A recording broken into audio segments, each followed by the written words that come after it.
Il y a une dame qui avait décidé d'aller dans un magasin faire les achats. Toutefois, pour y aller, elle avait deux possibilités.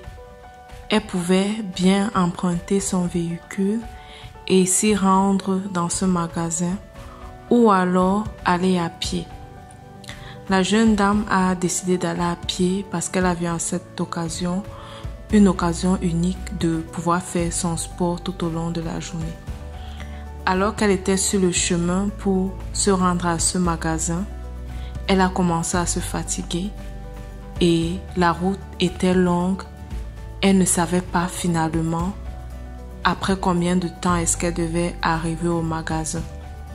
Elle a commencé à penser, à se dire, mais si j'avais pris finalement mon véhicule, je devais arriver dans ce magasin un peu plus tôt. Je devais avoir le temps de faire mes courses, faire tout ce que je veux dans ce magasin et finalement rentrer à la maison et arriver à la maison un peu plus tôt. Et elle a commencé à se dire, si j'étais plutôt allée en véhicule, peut-être je devais être plus joyeuse et moins fatiguée. L'objectif d'aller faire mes courses devait toujours être atteint. Toutefois, elle était sur la route, à pied, et elle ne pouvait plus rentrer à la maison pour prendre son véhicule et se rendre dans ce magasin. La seule chose qu'elle avait à faire, c'était de continuer à aller à pied, c'était de continuer la route qu'elle avait décidé de prendre, aller faire ses achats et finalement rentrer après dans sa maison. Pourquoi est-ce que je te raconte cette histoire aujourd'hui? Il y a plusieurs personnes, peut-être tu es parmi ces gens-là, qui se sont retrouvés un jour dans la vie face à des décisions importantes, qui une fois dans leur vie ou plusieurs fois ont dû prendre une décision parmi plusieurs choix qui les étaient présentés. Ça pouvait être le choix de tes études. Peut-être tu devais aller étudier dans une ville ou alors dans une autre et tu as préféré aller dans une ville précise. Peut-être tu avais la possibilité de choisir entre plusieurs facultés ou domaines d'études, mais pour une raison ou pour une autre, tu as décidé de choisir l'une au détriment de l'autre. D'autres se sont retrouvés avec plusieurs demandes de mariage au même moment. Et il a toujours fallu prendre une décision. Et pour une raison ou une autre, tu as dû choisir une personne au détriment d'une autre personne. Mais maintenant que tu es en chemin, tu commences à te confronter aux difficultés liées au choix que tu as pris. Tu commences à te poser les questions. Mais si j'avais plutôt choisi l'autre homme, mais si j'étais plutôt allé dans telle université, ou alors si j'avais plutôt choisi telle autre filière, peut-être je devais être un peu plus épanouie, peut-être je devais être un peu plus joyeuse, peut-être je devais avoir un peu plus de possibilités. Dans la vie, nous sommes appelés à prendre des décisions. La jeune fille qui était sur la route avait pris finalement la décision d'aller à pied. Et elle devait affronter cette décision, aller faire les achats et finalement rentrer chez elle après.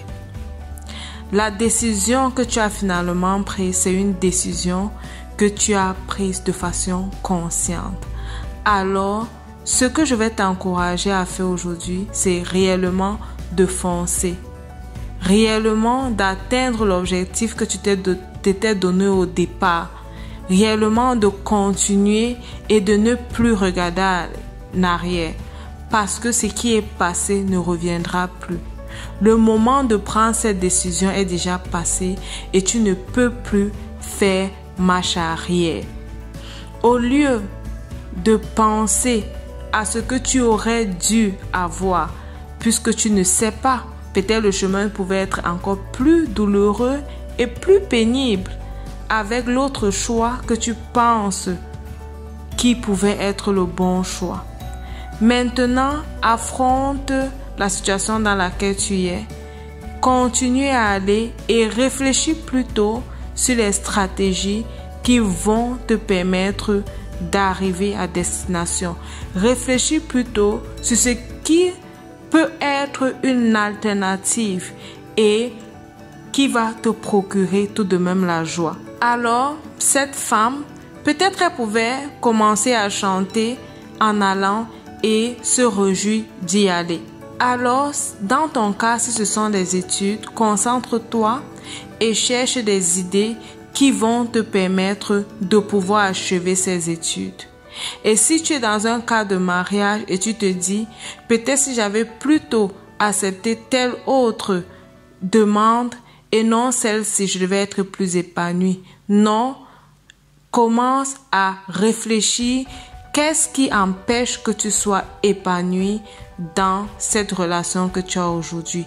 Détermine ce qui nuit à ton épanouissement et mets sur pied des stratégies qui vont te permettre d'être épanoui. Mets sur pied des stratégies qui vont te permettre de jouir de ton couple et de jouir de ta famille. Alors, mon conseil pour toi encore aujourd'hui, c'est cesse de repenser au passé, cesse de croire que une autre chose ou un autre choix pouvait être le meilleur et t'amener plus d'épanouissement, mais affronte le niveau où tu te trouves aujourd'hui et réfléchis comment est-ce que tu dois faire pour réellement être épanoui et pour réellement jouir des grâces que Dieu t'a fait. Et réfléchis sur les stratégies que tu peux mettre sur pied pour finalement profiter de ta vie aujourd'hui, pour finalement